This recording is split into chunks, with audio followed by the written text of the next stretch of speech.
దేవుని నామానికి మహిమ కలుగును గాక. మరి మన పరిశుద్ధ గ్రంథాలను చేత పట్టుకొని హెబ్రీలకు రాసిన పత్రిక 4వ అధ్యాయము 8, 9, 10 వచనాలు మనం చదువుకుందాం అండి. యెహోషువ వారికి విశ్రాంతి కలుగజేసిన ఎడల ఆ తర్వాత మరి యొక్క దినమును గూర్చి ఆయన చెప్పకపోవును. కాబట్టి దేవుని ప్రజలకు విశ్రాంతి నిలిచి ఉన్నది. ఎందుకనగా దేవుడు తన కార్యములను ముగించి విశ్రమించిన ప్రకారము ఆయన యొక్క విశ్రాంతిలో ప్రవేశించిన వాడు కూడా తన కార్యములను ముగించి విశ్రమించును. ప్రార్థన చేద్దాం. మహోన్నతుడా, మహాగణుడా, చదవబడిన నీ వాక్యమును దీవించి ఆశీర్వదించండి తండ్రి. మీరే మాట్లాడండి, మమ్మల్ని సర్వసత్యము నడిపించండి. యేసుక్రీస్తు నామములను ఆహ్వానిస్తున్నాం తండ్రి. దేవా, ఇదిగో మానవ జ్ఞానం ఇక్కడ పనిచేయొద్దు. దేవా, ఇదిగో నీవు మాతో మాట్లాడండి అయ్యా. ఇదిగో ఒక మనుషుని సంగతులు అతనిలో ఉన్న ఆత్మకు తప్ప ఇక మనుషులలో ఎవరికి తెలియను. అలాగే దేవుని సంగతులు దేవుని ఆత్మకు తప్ప ఇంకెవరికి తెలియవని నీ లేఖనము బయలుపరుస్తూ ఉన్నది. అవును ప్రభువా, నీ ఆలోచనలు అయ్యా నీ పరిశుద్ధాత్మ ద్వారానే బయలుపడటం జరగాలి. దేవా, ఏ మనుషుని జ్ఞానము ఏ మనుషుని ఆత్మో కాదు కానీ తండ్రి, ఇదిగో అయ్యా ఈ స్థలము నీది. మా మంచి ఉపదేశకుడవు, బోధకుడవు, మా ప్రధాన యాజకుడవు, కాపురివి నీవే. పరిశుద్ధాత్మ తండ్రి యేసుక్రీస్తు నామములో మమ్మల్ని సర్వసత్తులు నడిపించమని అడిగి ప్రార్థన చేయుచున్నాము. ఆమేన్, ఆమేన్. అందరం కూర్చుందామండ. వందనాలు అందరికీ. అమ్మ వందనాలు. God bless you. దేవుడు మిమ్మల్ని దీవించి ఆశీర్వదించును గాక. కూడి వచ్చిన మీ అందరికీ నిజంగా నా హృదయపూర్వక వందనాలు. God bless you. మరి 7 సంఘ కాలాలలో జరిగిన సంఘటనలు ఈ కాలం యొక్క ప్రవక్త విలియం మ్యారియన్ బ్రెన్హాం గారు దేవుని యొక్క పరిశుద్ధాత్మ చేత నింపబడిన వాడై, మరి ఆ ఆత్మ ఆయనకి వాక్శక్తి అనుగ్రహించిన కొలిది మరి ప్రతి మాట కూడా 7 సంఘ కాలంలో జరిగిన సంఘటనలన్నీ కూడా బోధించడం జరిగింది. మరి 7వ సంఘ కాలము, లవోదిక సంఘ కాలంలో మనం ఉన్నాము. దేవుడు తన ప్రవక్తని, అంటే మరి ప్రకటన గ్రంథంలో 1వ అధ్యాయము 18, 19 వచనాల్లో మనకు తెలుసు, దేవుని కుడి చేతిలో 7 నక్షత్రాలు ఉన్నాయి. ఆ నక్షత్రాలు 7 దూతల వాళ్ళు. మరి ఆ నక్షత్ర 7 సంఘకాలంలో ఒక్కొక్క మరి దూత రావటం మనం చూసాం. ఈ 7వ సంఘకాలం, లవోదిక సంఘకాలం ముగింపు కాలంలో మరి దేవుడు ఆయన మరి ఇప్పుడు ఈ కాలానికి విలియం మ్యారియన్ బ్రెన్హాం గారు పంపించారు. మొదటి ఎఫెసు సంఘకాలం గురించి మనకు తెలుసు, పౌలు గారు వచ్చారు. ఆ తర్వాత స్మరణ సంఘకాలంలోనికి ఐరినస్, పెర్గమ సంఘకాలంలో మార్టిన్ వచ్చారు. మళ్ళీ కొలంబా సంఘకాలంలో తుయతెర సంఘకాలంలో కొలంబా వచ్చాడు. సార్దీస్ సంఘకాలంలో లోదరన్ వచ్చాడు. ఫిలదెల్ఫియా సంఘకాలంలో జాన్ వెస్లీ వచ్చారు. లవోదిక సంఘకాలంలో విలియం మ్యారియన్ బ్రెన్హాం గారు వచ్చారు. మరి ఈ 7 దూతలు, మరి ఆయన కుడి చేతిలో 7 నక్షత్రాలు. ప్రతి కాలానికి ఒక్కొక్కరు వచ్చి, ప్రతి కాలానికి దేవుడు పంపిన మరి ప్రవక్తలు, మరి వారు ఆ కాలానికి సంబంధించిన వాక్యమును తీసుకుని వచ్చి ప్రకటన చేశారు. హల్లెలూయా. మరి 7వ సంఘకాలంలో మనం చూసినట్లయితే లవోదిక సంఘకాలంలో ఈ కాలానికి యొక్క ప్రవక్తని మరి దేవుడు విలియం మ్యారియన్ బ్రెన్హాం గారు పంపారు. అయితే మనము వాక్యాన్ని తొలగి వెళ్తున్న సమయంలో దేవుడు తిరిగి మళ్ళా వాక్యం కాడికి తీసుకొని రావటానికి మరి ఈ కాలం యొక్క దూత విలియం మ్యారియన్ బ్రెన్హాం గారిని పంపారు. మరి ఇప్పుడు లేఖనాలు ఆయన చెప్పిన విధానాన్ని చూసినప్పుడు ఆ లేఖనాలు చూస్తున్నప్పుడు మనం వాక్యాన్ని తొలగి ఎంతో దూరం వెళ్ళిపోయామనేది మనకు అర్థమవుతుంది. తిరిగి మనము వాక్యం దగ్గరికి రావడం జరిగింది. ఇదంతా కూడా మనందరికి తెలిసిన విషయమే. అయితే మరి ఇక్కడ ఈ 7 సంఘ కాలాలలో మరి జరుగుతున్న సంఘటన మరి కొన్ని విషయాలు చెప్పుకుంటూ వచ్చాడు ఆయన. మరి అందులో భాగంగానే ఇప్పుడు హెబ్రీ రాసిన పత్రిక 4:8 కూడా చదవటం జరిగింది. మరి ఇక్కడ చెబుతున్న మాట ఏంది? హెబ్రీ రాసిన పత్రికలో 4:8 యెహోషువ వారికి విశ్రాంతి దినమును కలుగజేసిన ఎడల ఆ తర్వాత మరి యొక్క దినమును గూర్చి ఆయన చెప్పకపోవును. కాబట్టి దేవుని ప్రజలకు విశ్రాంతి నిలిచి ఉన్నది, సబ్బాతును ఆచరించుట. ఎందుకనగా దేవుడు తన కార్యములను ముగించి విశ్రమించిన ప్రకారము ఆయన యొక్క విశ్రాంతిలో ప్రవేశించిన వాడు కూడా తన కార్యములను ముగించి విశ్రమించును. హల్లెలూయా. దేవుడు తన కార్యాలన్నిటిని కూడా ఆయన ముగించిన తర్వాత విశ్రమించాడు. ఆయన దేవుడు ఎలాగైతే విశ్రమించాడో మరి అదే విధంగా మానవుడు కూడా ఆ విశ్రాంతిలోనికి వెళ్ళాలనంటే తన కార్యాలు కూడా ముగించబడాలి అని చెప్తున్నాడు ఆయన. హల్లెలూయా. మరి మానవుని యొక్క కార్యములు ఏంది, దేవుని యొక్క కార్యములు ఏందంటే, దేవుడు ఆయన ప్రపంచములోను అందులో ఉన్న సర్వమును సృష్టించుట ఇక ఆపెను. ఆయన తన పనిని ముగించెను, ఆయన విశ్రమించెను. హల్లెలూయా. ఆయన సర్వము సృష్టించిన తర్వాత ఆయన పనంతా కంప్లీట్ అయిన తర్వాత విశ్రమించాడు. ఆయన పనంతా ముగించబడిన తర్వాత విశ్రమించాడు. మనం ఈరోజు మరి మనుషులు కూడా ఆ విశ్రాంతిలోనికి వెళ్ళాలంటే మన పనంతా కూడా ముగించినాక తర్వాతనే ఆ విశ్రాంతిలోనికి మనం వెళ్ళగలుగుతాం. దేవుడు సృష్టి యావత్తును చేసిన తర్వాత ఆయన పనిని ముగించాడు. మరి మానవుడు ఏ పని ముగించాలి? మానవుడు ఏ పని ముగించి ఆ విశ్రాంతిలోనికి వెళ్ళాలి? విశ్రాంతి దినము అనగా అంటే సబ్బత్.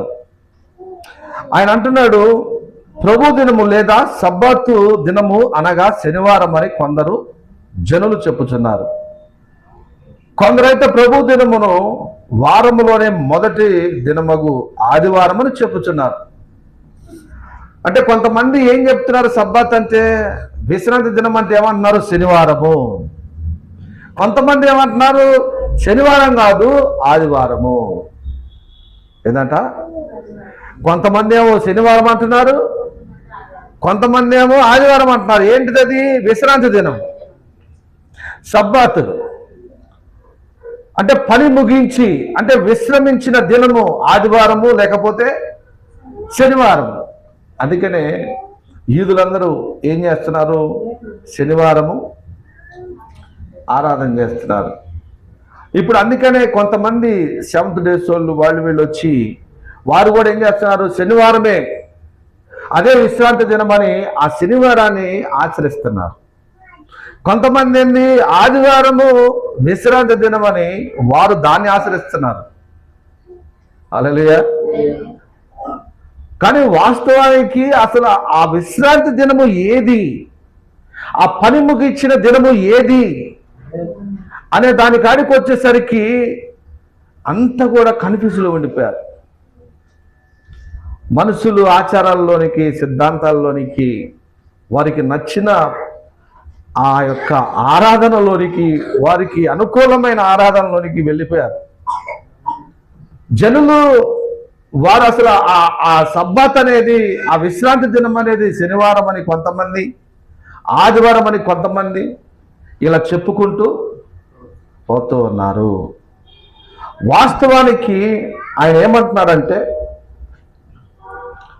మీరు జాగ్రత్తగా గమనించండి, 7 అనగా సంపూర్తి అంటే పని పూర్తిగా అయిపోయి విశ్రమించిన అంటే విశ్రాంతి తీసుకున్న దినము మరి సంపూర్తి, పూర్తిగా సంపూర్తి. ఆమేన్, హల్లెలూయా. ఆయన ఇంకా ఏమన్నాడు? 8 అనగా మరలా మొదటి దినము. అంటే 8 అనగా మరలా మొదటి దినానికి వస్తుంది. అది మొదటి దినమున యేసు పునరుద్ధానుడాయెను. హల్లెలూయా. అంటే ఆ పని అంతా ముగించినాక ఆయన ఏమయ్యాడు? ఇప్పుడు విశ్రమించాడు. అంటే ఆయన పని అంతా కంప్లీట్ అయింది. ఆదివారం రోజు ఆయన పునరుద్ధానంలో తిరిగి లేచాడు.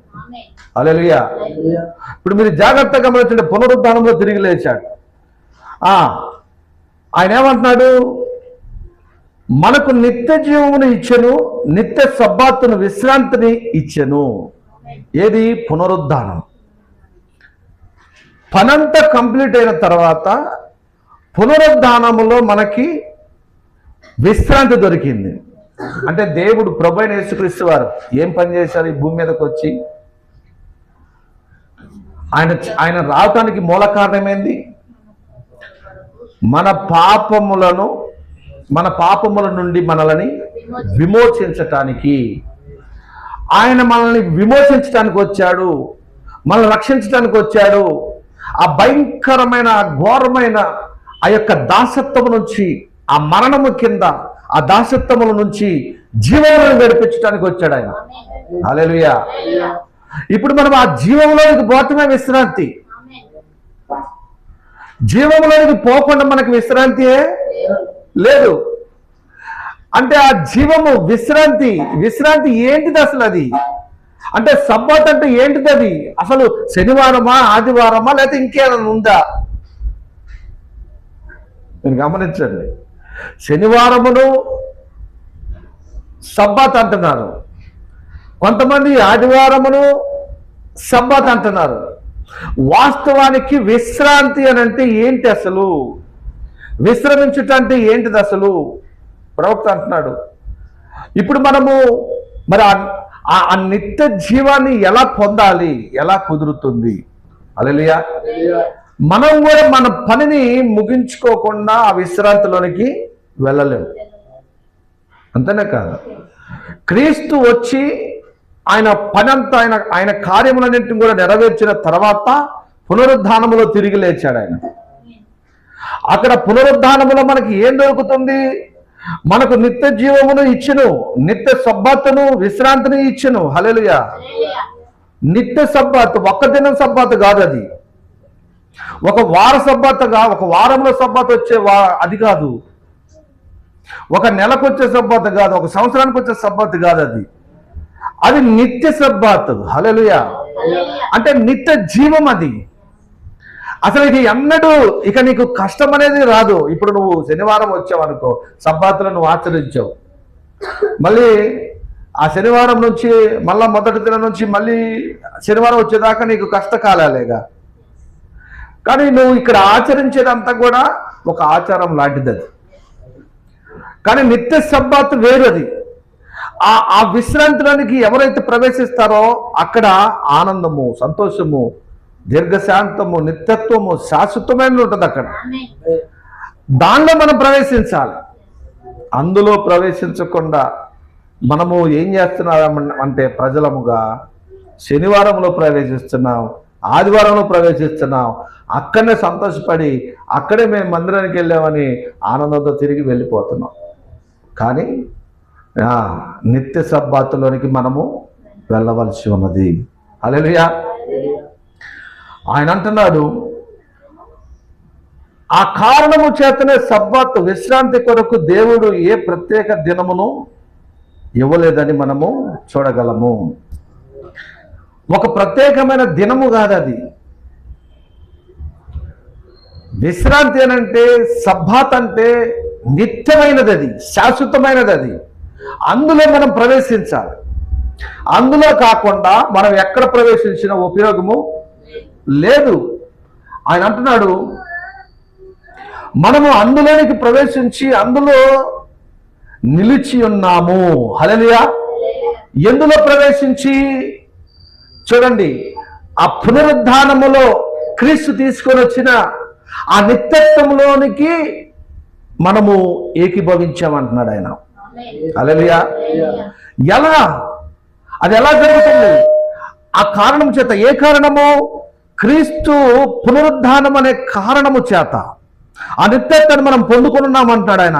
ఆ కారణము చేతనే సబ్బాతు విశ్రాంతి కొరకు దేవుడు ఏ ప్రత్యేక దినమును ఇవ్వలేదని మనము చూడగలము. మనము అందులోకి ప్రవేశించి అందులో నిలిచి ఉన్నాము. అంటే సబ్బాతులోనికి మనము ప్రవేశించాలి, అందులో నిలిచి ఉండాలి. అది ఒక దినము కాదది. హల్లెలూయా. అది ఒక దినము కాదు, అది ఒక నిత్యత్వము. విశ్రాంతి అని అంటే, సబ్బాతు అంటే అది నిత్యత్వము, శాశ్వతమైన జీవం. అది అందులో ప్రవేశించాలి. నువ్వు శనివారం ఆదివారంలో ప్రవేశించటం కాదు, నువ్వు దినములో ప్రవేశించటం కాదు. అది ఒక దినమో ఒక వారమో ఒక నెలలో నిర్మించింది కాదు. అది అది నిత్యత్వము. అది నిత్యత్వమైన సబ్బాత్, అందులో విశ్రాంతి. హల్లెలూయా, హల్లెలూయా. ఆయన అంటున్నాడు మనం అందులో నిలిచి ఉన్నాము. ఉండాలి అంటలేదు, ఉన్నాము. ఎందులో నిలిచి? ఆ సబ్బాతులో, ఆ విశ్రాంతిలో మనం నిలిచి ఉన్నాము, మనం పొందుకొని ఉన్నాము అంటున్నాడు ఆయన. హల్లెలూయా. ఎలా ఎలా నిలిచున్నాం, ఎలా పొందుకొని ఉన్నాం, అందులో ఎలా ప్రవేశించాం? చూడండి, మన మీద ఏముంది? శాపం ఉంది, పాపం ఉంది, మరణం ఉంది. ఇవన్నీ ఉన్నప్పుడు అందులో మనం ప్రవేశించలేము. మన పనంతా కూడా, మన కార్యమంతా కూడా కంప్లీట్గా చేసి విశ్రమించాలి. అంటే దేవుడు ఎలాగైతే సృష్టి మొత్తాన్ని చేసి విశ్రమించాడో ఆ విధంగానే మనలో ఉన్న ఈ శాప పాప మరణాన్ని ముగించిన తర్వాత పునరుద్ధానము తీసుకొని వచ్చిన ఆ నిత్య సబ్బాతులోనికి మనం వెళ్ళగలుగుతాం. హల్లెలూయా. ఆ నిత్య సబ్బాతులోనికి వెళ్ళాలి అని అంటే అది దినము కాదు, అది వారం కాదు, అది నెల కాదు, అది సంవత్సరం కాదు, అది నిత్యత్వమైనది, అది శాశ్వతమైనది. అందులో ప్రవేశించాలంటే పని ముగించబడాలి. పని ముగించకుండా నువ్వు అందులోనికి ప్రవేశించడానికి లేదు. దేవుడు సర్వ సృష్టిని చేసిన తర్వాతనే ఆయన ఆ 7వ దినములో ఆ 7వ దినమున విశ్రమించాడు. హల్లెలూయా. అయితే ఈ రోజు కూడా మనమందరము కూడా చేయాల్సిన పని ఏంది? మనము ఏ కార్యమైతే దేవుడు చేసి ఆయన విశ్రమించాడో మనకు కూడా ఒక పని ఉంది. ఏంది ఆ పని అంటే, ఆ నిత్య జీవములోనికి, ఆ నిత్య సబ్బాతులోనికి, ఆ నిత్య విశ్రాంతిలోనికి మనం వెళ్ళాలి అని అంటే ఖచ్చితంగా మన పని ఒకటి ముగించాలి. ఏంటిది అదనంటే శాపము, పాపము, మరణం. ఎందుకంటే పునరుద్ధానము జరిగినాకనే ఆ విశ్రాంతి దొరికింది. క్రీస్తు పునరుద్ధరించబడిన తర్వాతనే విశ్రాంతి దొరికింది.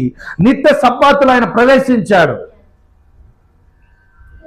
ఇప్పుడు అందులోనికి, ఆయనలో ఏకమై ఆ సబ్బాతులోనికి, ఆ నిత్యత్వంలోనికి మనం వెళ్ళాలి అని అంటే మనలో ఉన్న శాప పాప మరణాన్ని, ఆ పనిని మనం ముగించి అవతలకి వెళ్ళిపోవాలి. హల్లెలూయా. అందుకనే రోమపత్రిక చూద్దాం ఒకసారి. రోమిలికి రాసిన రోమ 6వ అధ్యాయము 3వ వచనాన్ని మనం చదువుదాం. రోమ 6:3 చూడండి. క్రీస్తు యేసులోనికి బాప్తిస్ము పొందిన మనమందరము ఆయన మరణములోనికి బాప్తిస్ము పొందితమని. అది అంటే ఇప్పుడు ఈ శాప పాప మరణమంతా కూడా ఆ కల్వరి శిలువలో కొట్టివేయాలి. అదే కదా ప్రభు యొక్క పని. ఆయన అది ఆ కార్యము చేసిన తర్వాతే, ఆయన పనంతా ముగించిన తర్వాతే ఆయన నిత్యత్వంలోనికి వెళ్ళాలి. అంటే ఆ సబ్బాతులోనికి వెళ్ళాలి, అంటే ఆ విశ్రాంతిలోనికి వెళ్ళాలి ఆయన. హల్లెలూయా. ఈ పని కంప్లీట్ కాకుండా అందులోనికి వెళ్ళడు ఆయన. ఇప్పుడు మనం కూడా ఈ పని కంప్లీట్ కాకుండా అందులోనికి వెళ్ళటానికి అవకాశం లేదు. నువ్వు పని పూర్తిగా కంప్లీట్ చేస్తేనే నువ్వు ఆ నిత్యత్వంలోనికి, ఆ విశ్రాంతిలోనికి, ఆ సబ్బాతులోనికి ప్రవేశిస్తావు. లేకపోతే ప్రవేశించే అవకాశం లేదు. ఆ విశ్రాంతి నీకు దొరకదు. హల్లెలూయా. అందుకనే చూడండి, క్రీస్తు యేసులోనికి ఎవరైతే బాప్తిసము పొందుతున్నారో ఆయన శరీరము లోపలికి వారు వెళ్తున్నారు. పరిశుద్ధాత్మ దేవుడు ఆ శరీరంలోనికి బాప్తిసం ఇస్తున్నాడు. ఏ శరీరం అనంటే క్రీస్తు అనే శరీరం లోనికి. హల్లెలూయా. మీరు దాన్ని చూడొచ్చు. 1 కొరింథీ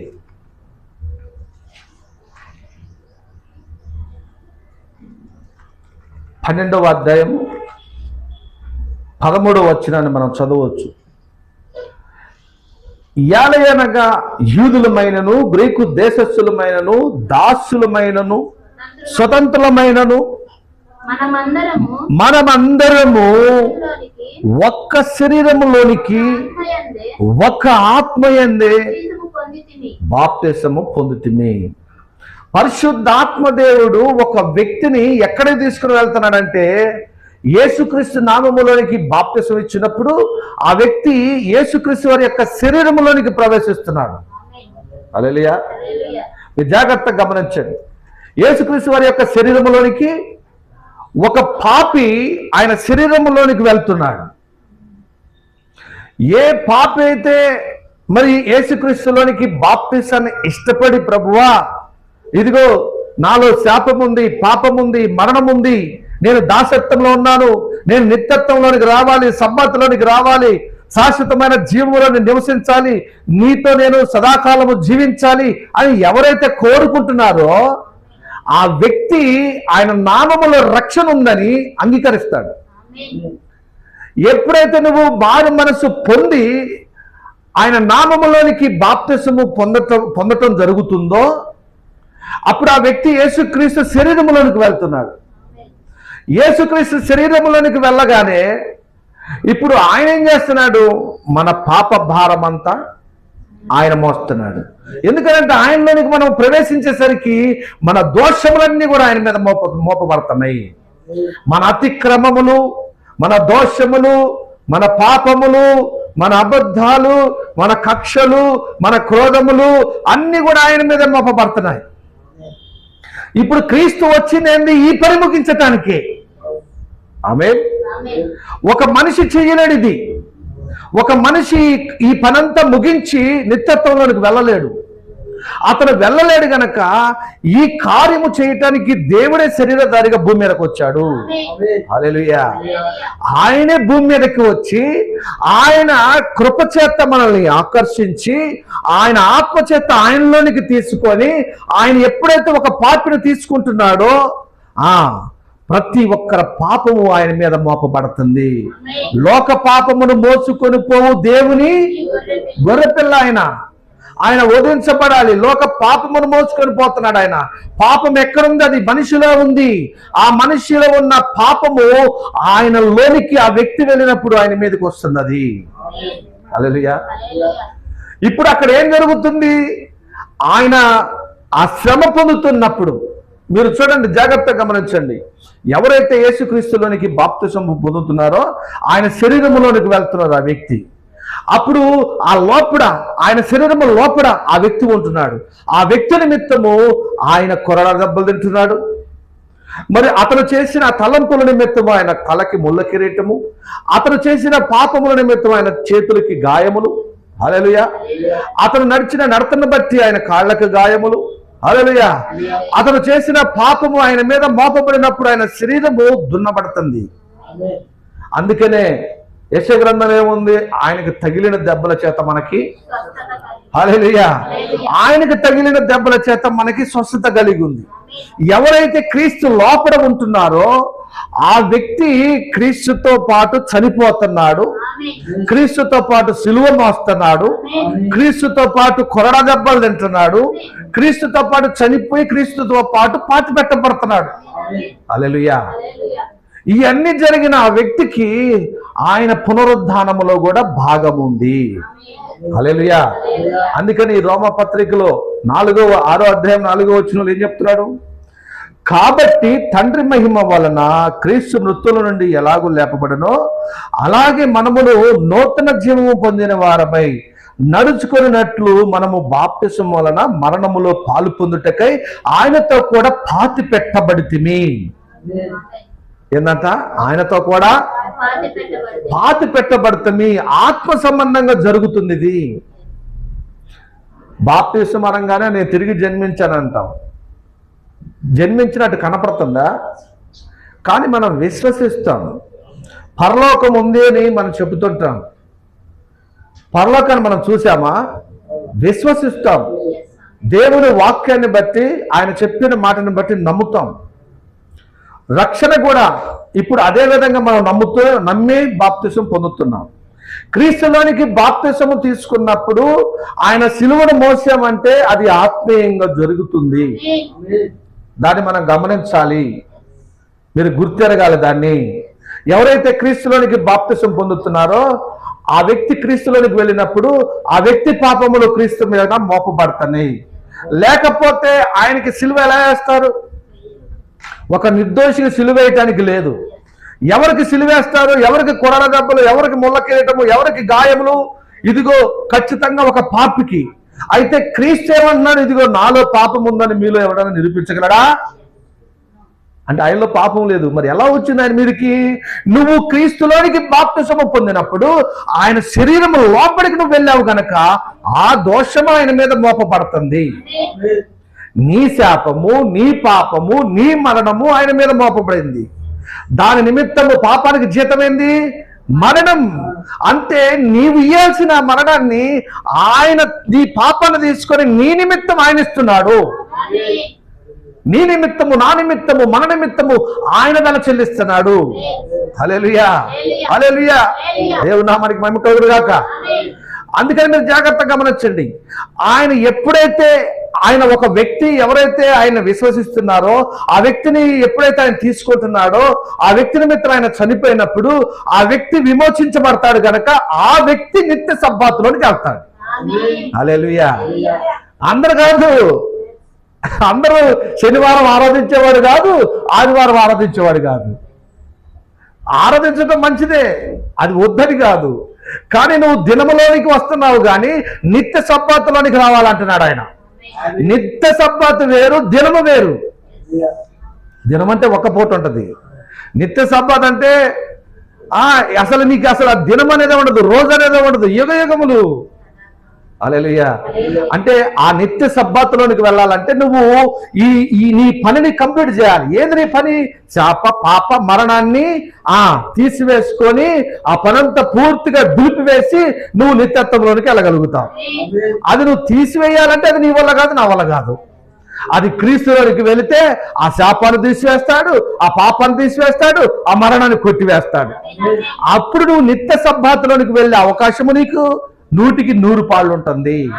ఒక పాపి నిత్య జీవంలోనికి వెళ్ళటానికి లేనే లేదు. ఎందుకనంటే అవ్వ ఆదాము వాళ్ళు పాపము చేసినప్పుడు, తప్పు చేసినప్పుడు, వారిలోనికి మరణం వచ్చినప్పుడు జీవన వృక్ష ఫలాన్ని తింటారేమో అని వారిని ఆ తోటలో నుంచి బయటికి వెళ్ళగొట్టాడు. ఎందుకు వెళ్ళగొట్టాడు? ఒక పాపికి నిత్య జీవాన్ని డైరెక్ట్గా ఇయటానికి లేదు. ఎందుకంటే ఒక పాపికి పాప పరిహారము జరిగితేనే అది ఇయ్యాలి. అంతేనా కాదా? ఆ నిత్య జీవము పాప పరిహారము జరగకుండా ఇయటానికి లేదు. పాపం ఉన్నప్పుడు నిత్య జీవానికి కనుక తీసుకున్నామంటే పాపం చావదు ఇంకా అది. అందుకని ఆయన ఏం చేస్తాడు? అది ముందు ఇయ్యడైనది. నీకు పాప పరిహారము జరిగిన తర్వాత నువ్వు నిత్య సబ్బాతులోనికి వెళ్తావు. హల్లెలూయా, హల్లెలూయా. నీకు పాప పరిహారం జరగకుండా నిత్య సబ్బాతులోనికి నువ్వు వెళ్ళలేవు. హల్లెలూయా. అందుకని మీరు జాగ్రత్తగా గమనించండి. మరి ఇప్పుడు 5వ వచనములో ఈ రోమా 6 అధ్యాయము 5వ వచనంలో ఏమంటున్నాడు? మరియు ఆయన మరణము యొక్క సాదృశ్యమందు ఆయనతో ఐక్యము గలవారమైన ఎడల ఆయన పునరుద్ధానం యొక్క సాదృశ్యమందు ఆయనతో ఐక్యము గలవారమై ఉందుము. అంటే ఆయన మరణములోనికి ఐక్యంగా, అంటే ఒకటిగా వెళ్ళాలంటే క్రీస్తులోనికి నువ్వు బాప్తిసం పొందితేనే ఆయన శరీరంలోనికి వెళ్ళి ఆయన శ్రమలలో నువ్వు పాలుభాగస్తుడు అవుతావు. ఎందుకంటే నువ్వు కూడా పని ముగించాలి కదా. నువ్వు ముగించాలంటే డైరెక్ట్ నీ వల్ల కాదది. ఆయనలో ఉన్నప్పుడు నీవే ఆ పనిని ముగించినట్టు ఆయన నీ నిమిత్తం ఆయన గాయపరచబడుతూ నీకు విమోచనిస్తున్నాడు ఆయన. హల్లెలూయా. అందుకని ఆయన నిన్ను ఆయనలోనికి తీసుకొని ఆయన శ్రమ పొంది నీకు ఉచితంగా కృపనిస్తున్నాడు, నిత్య సబ్బాతనిస్తున్నాడు, నిత్య జీవాన్ని ఇస్తున్నాడు. హల్లెలూయా. అందుకనే చూడండి, చాలా మంది ఏం చేస్తున్నారు, జెండాల కింద బాప్తీసాలు, చిలకరింపు బాప్తీసాలు, ఫోన్లలో ఇస్తున్నారు బాప్తీసాలు. ఇవాళ చెయ్యి కూడా పెట్టకుండా మునగండి అంటున్నారు. త్రిత్వంలో బాప్తీసాలు ఇస్తున్నారు. బైబుల్ ఇవన్నీ అక్కడ ఉండవు. క్రీస్తులోనికి బాప్తీసం ఇచ్చినప్పుడే క్రీస్తు శరీరంలోనికి వెళ్తాడు. అతని నిమిత్తం ఆయన గాయపరచబడతాడు. లేకపోతే క్రీస్తుకు దోషం ఎక్కడది? నువ్వు లోపలికి పోతేనే నీ దోషం ఆయన మీదకి రావాలి. అప్పుడు నీ నిమిత్తం ఆయన చనిపోవాలి, నిన్ను విమోచించాలి ఆయన. ఆ పునరుద్ధానంలో నిత్య సంపాదనలోనికి నిన్ను తీసుకొని పోవాలి. ఇప్పుడు ప్రవక్త చెప్పేది అదే. ఏమన్నాడు ఆయన? అంటున్నాడు, ఆ కారణము చేతనే సబ్బాతు విశ్రాంతి కొరకు దేవుడు ఏ ప్రత్యేక దినమును ఇవ్వలేదని మనము చూడగలము. మనము అందులోనికి ప్రవేశించి అందులో నిలిచి ఉన్నాము. ఎందులో? ఆ నిత్య సబ్బాతులో. దినములోనికి కాదు, మనము ఆ నిత్య సబ్బాతులోనికి ఎలా వెళ్ళాము? క్రీస్తులోనికి బాప్తిసం పొందినప్పుడు, క్రీస్తుతో పాటు శ్రమ పొందినప్పుడు, క్రీస్తుతో పాటు ఆ సిలువను మోసినప్పుడు, క్రీస్తుతో పాటు చనిపోయి పాతి పెట్టబడినప్పుడు, ఆయన పునరుద్ధానములో మనం తిరిగి లేచినప్పుడు ఆ నిత్య సబ్బాతులోనికి వెళ్ళాము. అది అని చెప్పేది. నిత్య జీవములోనికి వెళ్ళాలి. విశ్రాంతి అది శనివారము ఆదివారమో కాదు, అది ఇంకా ఉంది. దాన్ని మనం చెబుతాం. ఇప్పుడు దేవుడు బయలుపరుస్తా ఉన్నాడు. హల్లెలూయా. ఏ వ్యక్తి అయినా నిత్య సబ్బాతును పొందుకోవాలంటే, నిత్య జీవాన్ని పొందుకోవాలంటే, నిత్య విశ్రాంతిని పొందుకోవాలంటే ఆ వ్యక్తి గురించి ఆయన అంటున్నాడు. మత్తయి సువార్త 11:28-29 అంటున్నాడు ఆయన. ఏమంటున్నాడో తెలుసా? మత్తయి సువార్త 11వ అధ్యాయము 28-29. ప్రయాసపడి భారము మోయుచున్న సమస్త జనులారా నా యొద్దకు రాండి, నేను మీకు విశ్రాంతినిచ్చేదను. నా కాడిని మీ మీద ఎత్తుకొని నా యొద్ద నేర్చుకుని మీరు మీ ఆత్మలకు విశ్రాంతిని కనుగొందురు. హల్లెలూయా, హల్లెలూయా. మీరు జాగ్రత్తగా గమనిస్తున్నారా? ఇప్పుడు ఒక వ్యక్తి ఏం చేయాలి? ప్రయాసపడుతూ భారం మోస్తున్నాడు. ఎట్లా? నేను ఇక్కడ నుంచి అది చేయను, నేను ఇక్కడ నుంచి ఇది చేయను, నేను అట్టుంటా, నేను ఎట్టుంటా. తన సొంత జ్ఞానము, ఆ సొంత విధానములో అతను ఏం చేస్తాడో అటన్నిటిని ఆపాలని ట్రై చేస్తున్నాడు. అంటే అతని భారము అతనే మోసుకొని ఆ నిత్యత్వంలోనికి ప్రవేశించాలని, అతని పని అతనే ముగించుకోవాలని వెళ్ళాలనుకుంటున్నాడు. కానీ ప్రభు ఏమంటున్నాడు? ఆయన? ప్రయాసపడి భారము మోయుచున్న సమస్త జనులారా రాండి, రాండి, రాండి, నా దగ్గరికి రాండి. మీరు ఆ పాపము మీరు దాని నుంచి మీరు విడిపించుకోలేరు. ఆ శాపము నుంచి, ఆ మరణము నుంచి. అది భారమైన కాడి. దాన్ని ఎందుకు మీరు మోస్తారు? నా కాడి చాలా సులువుగా ఉంది. నాలోనికి మీరు బాప్తిసం పొందండి. హల్లెలూయా. అసలు నేను మోస్తాను మీ కాడి. ఏనట? నువ్వెందుకు నీ పాపాన్ని మోసుకొని నేను దాని నుంచి బయటకు వస్తారని శ్రమ పడటం? క్రీస్తులోనికి రా. భారం మోయుచున్న సమస్త జనులారా నా యొద్దకు రండి, మీకు విశ్రాంతిని. ఏ విశ్రాంతి? నిత్య జీవం. హల్లెలూయా, హల్లెలూయా. అందుకనే ప్రవక్త అన్నాడు, ఒక మాట అంటున్నాడు, ఒక దినము మాత్రమే సబ్బాతు ఆచరించుట కాదు, కానీ నిత్య జీవము సబ్బాతు. హల్లెలూయా. నీ పాప భారమును నీవు ఎంత కాలము నుండి మోయుచున్నా గాని పర్వాలేదు. అది 10 సంవత్సరములు కావచ్చును, లేక 30 సంవత్సరములు కావచ్చును, లేదా 50 సంవత్సరములు కావచ్చును, ఇంకా ఎక్కువ కాలము కావచ్చును. అలసిపోయి సొమ్మసిల్లిన నీ జీవితముతో రమ్ము. హల్లెలూయా. ఆయన యొక్క విశ్రాంతిని నీవు పొందగలవు. నిజముగా సబ్బాతు యేసు నీకు విశ్రాంతినిచ్చును. హల్లెలూయా. భారము మోసుకుంటూ నేను ఇక నుంచి పాపం చేయను, నేను దొంగతనం చేయను, నేను తాగను, నేను ఇట్టుంటే పరలోకం పోతా. నో సార్, నువ్వు నీ భారమైన కాడిని ఆయనకి. ఏందా కాడి? నీ పాపమును ఆయనకి. నీ తాగుబోతుతనము, నీ వ్యసనాలు, నీ క్రోధము, నీ కక్షలు, నీ కుతంత్రాలు ఏదైనా సరే ఆయనకి అది భారమైన కాడి. ఆయనకి. ఆయన నీ భారమైన కాడిని మోస్తాడు. ఆయన కాడి నీకు ఇస్తాడు. ఏంది? నువ్వు ప్రశాంతంగా కూర్చో, నేను అనుభవిస్తాను నీ కొరకు. హల్లెలూయా. నేను బాధపడతానయ్యా, నీ పాపము నిమిత్తము నేను బాధపడతాను. ఇదిగో నీకున్న శాపము నిమిత్తము నేను బాధపడతాను, నీ మరణము నిమిత్తం నేను మరణంలోకి వెళ్తాను. నువ్వు నాలో ఉండయ్యా, నా సాతుడు ఉండయ్యా, నీ భారమును నేను మోస్తానయ్యా. ఎందుకయ్యా నువ్వు వేదన పడుతూ భారం మోయిస్తున్నావు? రాయ్యా నా దగ్గరికి, తేలికైన కాడి నా కాడి, ప్రశాంతంగా నువ్వు నాలో ఉండు, నేను సమస్తము నీ కొరకు చేస్తాను. హల్లెలూయా. ఏది తేలిక అంటారు ఇంతకి? మనం వెళ్ళి ఆయనకి ఈయటం తేలిక, మనం మోసుకొని పోవడం తేలిక? హల్లెలూయా. అందుకని మీరు జాగ్రత్తగా గమనించండి. క్రీస్తులోనికి వచ్చినప్పుడే నీ పాప భారమంతా ఆయన మోయగలుగుతాడు. హల్లెలూయా. క్రీస్తులోనికి రాకుండా నువ్వు చిలక నుంచి కిందకు పోయినా, నువ్వు జెండాల కిందకు పోయినా, నువ్వు త్రిత్తముల బాప్తిసం కిందకు పోయినా, ఎక్కడ పోయినా లేఖనాలు నీకు ఎక్కడ కూడా వత్తాసు పలకం. లేఖనాలు యేసుక్రీస్తులోనికి నువ్వు బాప్తిసము పొందినప్పుడే నువ్వు పరిపూర్ణుడువు, నువ్వు విమోచించబడ్డావు, నువ్వు క్షమించబడ్డావు అని పూర్తిగా నువ్వు నీతిమంతుడివి, పరిశుద్ధురాలువని లేఖనాలు చూపిస్తాయి. కానీ నువ్వు త్రిత్వంలో బాప్తిసం తీసుకుంటే చూపించవు లేఖనాలు. మరి ఎవరు చూపిస్తారు బెదరు? మేము బాప్తిసం త్రిత్వంలో తీసుకున్నాం కదా, మరి ఎవరు చూపిస్తారు మాకు? అది మనుషులు చూపిస్తారు, లేఖనాలు చూపించవు, దేవుడు చూపించడు. మనుషులు నోటి మాట చెబుతాయి నువ్వు రక్షించబడ్డావు అని. ఏ లేఖనము నీకు చూపించదు. నువ్వు క్రీస్తులోనికి బాప్తిసము పొందు, ప్రతి లేఖనము నిన్ను నిత్యత్వంలో చూపిస్తా ఉంటది. హల్లెలూయా.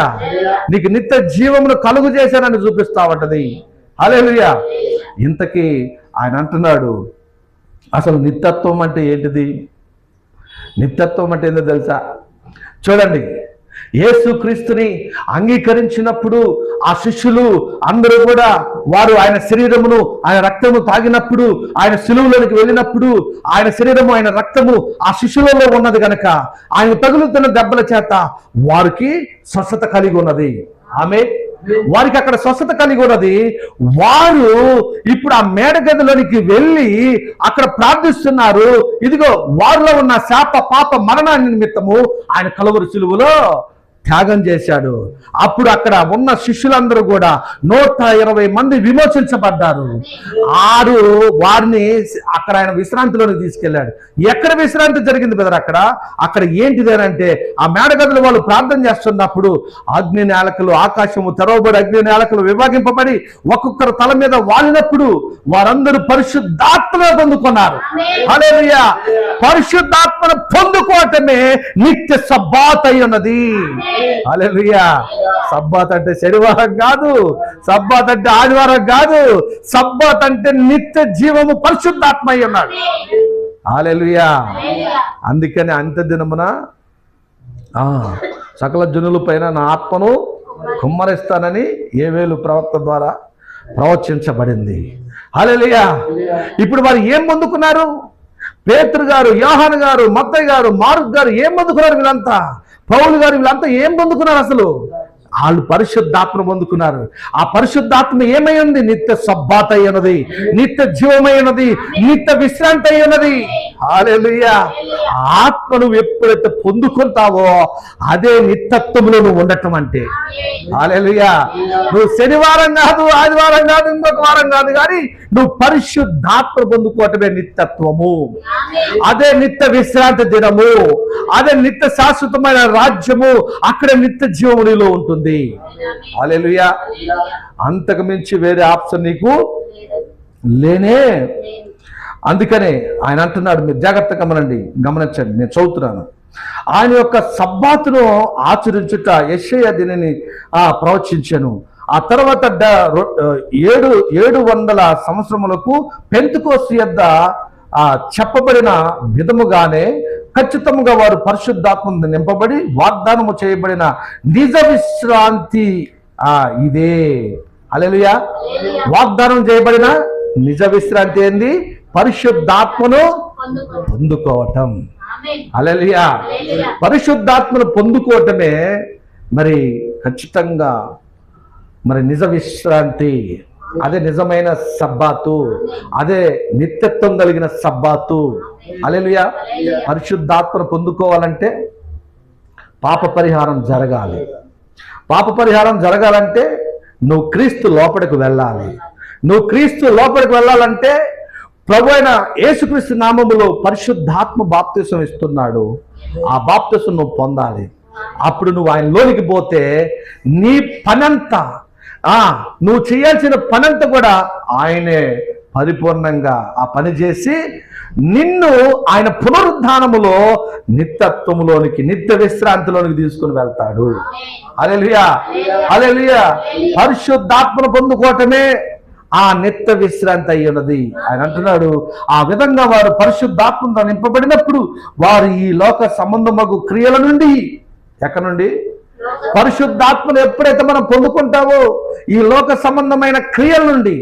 ఒకవేళ పరిశుద్ధాత్మ పొందుకోకపోతే ఈ లోక సంబంధమైన క్రియలు మన మీద ఉంటే మనం మోస్తరే ఉండాలి. ప్రయాసపడుతూ భారం వచ్చిన సమస్త జనులారా అంటున్నాడు ఆయన. ఈ పరిశుద్ధాత్మను పొందుకోకపోతే ఆ కాడి కిందనే ఉండి నలిగిపోతుంటావు. నువ్వు మళ్ళీ తాగుతావు, మళ్ళీ పాపంలోకి వెళ్తావు, లోకంలోకి వెళ్తావు. పరిశుద్ధాత్మ లేకపోతే నీకు నచ్చిన జీవితంలోకి వెళ్తావు, మళ్ళీ ఆ బాధను అనిపిస్తూనే ఉంటావు.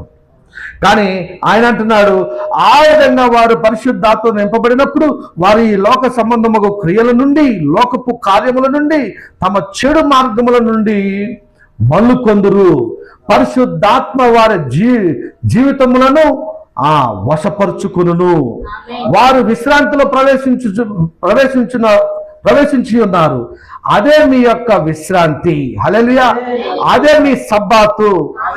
అది ఒక దినము కాదు, అది ఒక సంవత్సరము కాదు, కానీ పరిశుద్ధాత్మతో నింపబడి మరియు ఆశీర్వదించబడుటయు నిత్యత్వమై ఉన్నది. హల్లెలూయా. హల్లెలూయా. అది ఒక దినము కాదు, ఒక వారం కాదు, ఒక నెల కాదు, ఒక సంవత్సరం కాదు. సబ్బాత్ అంటే అది నిత్యత్వము. పరిశుద్ధాత్మను పొందుకోవటము. పరిశుద్ధాత్మను పొందుకున్న ఏ వ్యక్తిని లోక కార్యములు చేయడు. విశ్రాంతి. పరిశుద్ధాత్మ లేకపోతే ఇంకా పని చేస్తూనే ఉన్నాం, అంతేనా? పరిశుద్ధాత్మను పొందుకుంటే పని ముగించబడింది, నిత్యత్వంలోనికి వెళ్ళిపోయి ఉన్నాము. హల్లెలూయా. హల్లెలూయా. అందుకనే నేను ఒక్క మాట చదివి ముగిస్తాను. కొలసీలకు రాసిన పత్రికను మనం చూసి మనం ముగించుకుందామండి. చూడండి, ఈ క్రీస్తులోనికి బాప్తిసం తీసుకున్న వారు ఎక్కడున్నారో మనం చూద్దాము. మరి త్రిత్వములో బాప్తిసం తీసుకున్న వారు ఎక్కడున్నారో మీకు లేఖనాలు ఉన్నాయా? లేఖనాలు రుజువుపరుస్తాయా? లేకపోతే మనిషి జ్ఞానముతో చెప్పు మాటలను బట్టి నువ్వు సంతోషపడుతున్నావా? మనిషి జ్ఞానముతో చెప్పు మాటలతో నువ్వు సంతోషపడితే వ్యర్థము. నువ్వు ఎక్కడున్నావో చూపించాల్సింది వాక్యము. వాక్యమే దేవుడై ఉన్నాడు. వాక్యమే సాక్ష్యం ఇయ్యాలి నీ నిమిత్తము. అలా కాకుండా ఏ మనుషుడు సాక్ష్యం ఇచ్చినా బైబిల్లో ఉంది, ప్రతి మనుషుని మాట అబద్ధము, దేవుడి మాట సత్యము. భూమి ఆకాశము గతించిన నా మాట ఒళ్ళైన పోదు. దేవుని వాక్యము రుజువుపరచాలి. ఎవరో నోటితో చెప్పితే మా తెలుసులే, మా పాస్టర్ గారు చెప్పారులే, మనం చెప్పాడే, మక్క చెప్పిండు, ఇవన్నీ వద్దు. వాక్యము రుజువు చేయాలి, వాక్యం చూపించాలి. ఆ వాక్య లేఖనాలు మన గురించి చెప్పాలి. ఇతన్ని నేను రక్షించానని, హల్లెలూయా. ఇదిగో ఇతని ఆత్మ నేను ఇదిగో నాతో దాచుకున్నానని. ఆ లేఖనం కాకుండా ఏది చెప్పినా మనం నమ్మాల్సిన అవసరమే లేదు. ఎందుకంటే వాక్యమే దేవుడై ఉన్నాడు, ఆయన మనకు సాక్ష్యం ఇయ్యాలి. చూడండి, కొలసీలకు రాసిన పత్రిక 3వ అధ్యాయము 1వ వచనం చదువుతున్నాను. మీరు క్రీస్తుతో కూడా లేపబడిన వారైతే పైనున్న వాటిని వెతకుడి, అక్కడ క్రీస్తు దేవుని కుడిపార్శ్వమున కూర్చుని ఉన్నాడు. క్రీస్తుతో పాటు లేపబడిన వారైతే అంటే క్రీస్తుతో పాటు ఎవరు లేపబడ్డారు? క్రీస్తు ఆయన మరణములో నుంచి పునరుద్ధానములో తిరిగి లేచాడు. ఎవరైతే ఆయనతో పాటు చనిపోతున్నారో, ఎవరైతే ఆయనతో పాటు పాతి పెట్టబడ్డారో వారు తిరిగి లేచాడని పౌలు గారు చెప్తున్నాడు. హల్లెలూయా. ఇంకా ఎవరో కాదు, పౌలు గారు చెప్పేది క్రీస్తులోనికి బాప్తిసం తీసుకున్న వ్యక్తి తిరిగి ఆయనతో పాటు తిరిగి లేచాడని చెప్తున్నాడు. ఎందుకంటే ఇంత మనం రోమాలో చదివింది కూడా అదే. క్రీస్తులా కాకుండా ఏ లేఖనము మనకి రుజువు చేయదు. క్రీస్తులోనికి బాప్తిసం తీసుకున్న వ్యక్తి గురించి లేఖనాలన్నీ చూపిస్తేనే మన ఆత్మ ఎక్కడుందో, మన ప్రాణం ఎక్కడుందో. హల్లెలూయా. అందుకని ఇప్పుడు ఇక్కడ ఏమన్నాడు, మీరు క్రీస్తుతో కూడా లేపబడిన వారైతే. అంటే లేపబడిన వారైతే అంటే ఆల్రెడీ ఆయన ముందు ప్రజలు ఉన్నారు, పౌలు గారి ముందు. వాళ్ళు బాప్తిసం, క్రీస్తులో బాప్తిసం పొందుకున్నారు. అందుకనే పౌలు గారు కూడా బాప్తిసం, క్రీస్తులోనికి బాప్తిసం ఇచ్చారు. చాలామంది సేవకులు ఏమంటున్నారంటే ఒకటే బాప్తిసం అని మొత్తుకుంటున్నారు. ఎక్కడున్నారంటే ఎఫెసీ రాసిన పత్రికలో చెప్పలేదా పౌలు గారు అని. మరి పౌలు గారు చెప్పారు కదా, పౌలు గారు చెప్పిన ఆయన ఏదైతే ఒకటే బాప్తిసం అన్నాడో ఆ ఒకటే బాప్తిసము అపోస్తుల కార్యము 19వ అధ్యాయములో ఆయన ఇచ్చాడు. ఆ ఒకటే బాప్తిసము క్రీస్తులోనికి బాప్తిసం. అదే ఒకటే బాప్తిసం, ఇంకా వేరే బాప్తిసాలు ఏం లేవు. బైబిల్ ఎవరికి ఏ విధంగా ఏమి ఇయ్యలేదు. హల్లెలూయా. కానీ మనిషి తన జ్ఞానముతోనో, తన విద్యతోనో, తన చదువు, తన శక్తితోనో ఏదో మాట్లాడుతున్నాడు. దానివల్ల ప్రజలందరూ మోసపోతున్నారు. కానీ మనము జాగ్రత్తగా లేఖనాలు పరిశీలించాలి. మీరు క్రీస్తుతో కూడా లేపబడిన వారైతే ఎవరు లేపబడ్డారు? క్రీస్తులోనికి బాప్తిసం తీసుకున్నవారు.